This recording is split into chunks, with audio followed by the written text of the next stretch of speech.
Depuis hier, sur notre compte Twitter, le compte Twitter d'RMC, nous posons cette question à nos internautes. Les patrons doivent-ils augmenter les salaires ? Oui, c'est vrai que le contexte n'est pas favorable au pouvoir d'achat. En un an, l'inflation dépasse désormais les 6%, un peu moins que chez nos autres voisins européens, mais c'est du jamais vu en France depuis les années 80.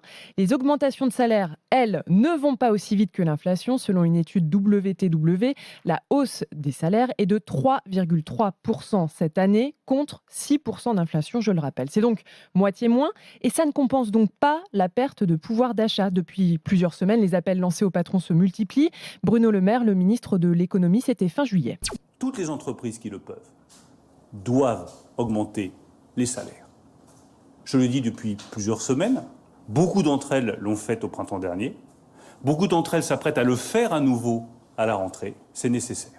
Message bien reçu pour 3 entreprises sur 10 qui ont déjà revu ou envisagent de revoir l'enveloppe prévue pour les augmentations de salaire. Alors, inflation, premier argument si vous allez devant le patron ou devant le DRH. Deuxième argument, pénurie de main-d'œuvre. Oui, on en a beaucoup parlé sur RMC. Pénurie de main-d'œuvre dans la restauration, l'hôtellerie, le bâtiment ou encore l'enseignement. Près d'1 million d'emplois non pourvus en tout. Alors forcément, il faut fidéliser les salariés qu'on a déjà, mais pas toujours évident quand on est une PME d'augmenter les salaires. Les charges coûtent elles aussi de plus en plus cher. Certains patrons réfléchissent à d'autres solutions, 2 ou 3 jours de congé en plus, ou des tickets restaurants, du pouvoir d'achat en plus, et donc du pouvoir d'achat immédiat. Et puis, troisième argument, si vous êtes salarié non pas d'une PME mais d'une très grande entreprise, parce que Emmanuel Macron parlait de fin de l'abondance cette semaine, mais dans le même temps, on apprenait qu'il y avait une abondance de dividendes pour les entreprises du CAC 40. Oui, le dividende, vous savez, c'est le revenu qu'une entreprise donne à ses actionnaires. Et bien cette année, les dividendes versés, ça représente 44 milliards d'euros,